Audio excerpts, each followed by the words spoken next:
of the forest, or even more, was lost, it stood strong.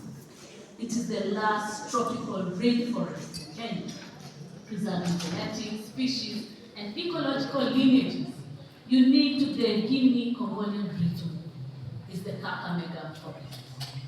And the Yala Isiru is a watershed that feeds the lake, sustaining fisheries, farmers, and millions of households. But because of erosion, pollution, and deforestation, this has threatened the principles of biodiversity. And restoration is really critical in this area because it's going to bring economic growth and it's going to bring survival of the rainforest as well as prosperity of the biodiversity. And then we rise to the Mount Elgon, a towering sight to behold, shared amongst Kenyans and Ugandans.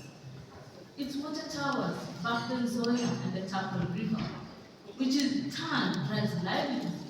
It feeds nations. It nurtures life for people and wildlife. The colobus monkeys, the elephants, the antelopes, among others. Indeed, it is a blessing for the East African region and beyond. And its restoration speaks peace. It speaks regional unity. It speaks cross-border collaboration. It is a pledge that conservation knows no boundary. Its restoration again will increase and secure more than 50 billion to the households, guarantee water, peace, and prosperity.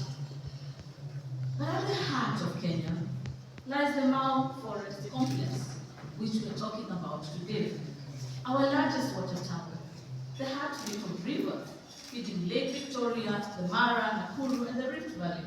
It powers our hydropower stations, nourishes our tea estates, sustains our tourism economy. And restoring Mau is not just an environmental duty, it is an economic necessity.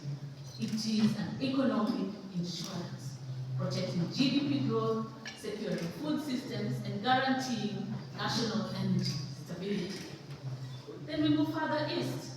The vast plains of Tsavo stretch wide, a sanctuary for the elephants, the lions, and the pastoralists, who endure the hardships of climate change. By reviving it, we'll have better ecotourism, we'll anchor biodiversity, and also strengthen the engine of climate resilience. Restoration, around 20 billion in livestock and value chain, and 25 billion annual GDP for the people in the ecosystem. But our continuum does not end. We have the coastal region and the mangroves. But let us not forget the arid and semi-arid lands, a neglected part of our country. And yet it is home to over 70% of Kenya's landmass, where climate change is not tomorrow's story, but is the harsh reality of today. Restoring the arid landscape will improve livelihood, will build resilience, will restore rangelands and green deserts. The restoration will have a ripple effect to the greater Horn of Africa, the Somalia, Ethiopia, South Sudan region, Uganda, and the rest.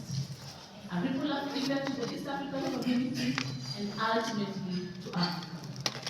And you know, when Kenya leads, Africa follows. And so we'll also be reinforcing the great green wall vision that we have for Africa, a regional shield that will be fighting hunger, migration, and conflict within our region. Restoration will generate 50 billion Kenya shillings annually, and again improve survival and continental stability. I've been able to engage multiple partners on this because this is the vision of His Excellency the President.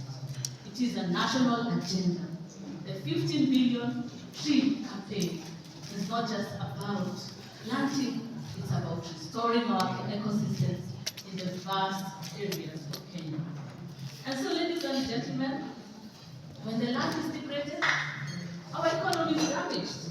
But when the land is restored, then our nation heals and it brings prosperity. And so in closing, let us be remembered in history as a nation that rose to lead. The 15 billion tree campaign is our rallying cry. To the hands of our community, innovations from the private sector, investments in the private sector, resources from our development partners, the passion and hope of the women and the youth of Kenya and beyond. Let it be said that during our time, we secured the Kakamega rivers, we protected the only vulnerable rainforest in Kenya, we restored the Elgon's Peace, transboundary mountain, and then we revived the Mau waters, we greened the South Retina, the sanctuary of elephants and lions. We turned the Asa into agents of resilience. We restored the ecosystem by achieving the 15 billion tree target that was set by His Excellency, the President. Because this is not just about trees, it is about jobs, it's about water, it's about energy, it's about food, it's about peace, and it's about diversity.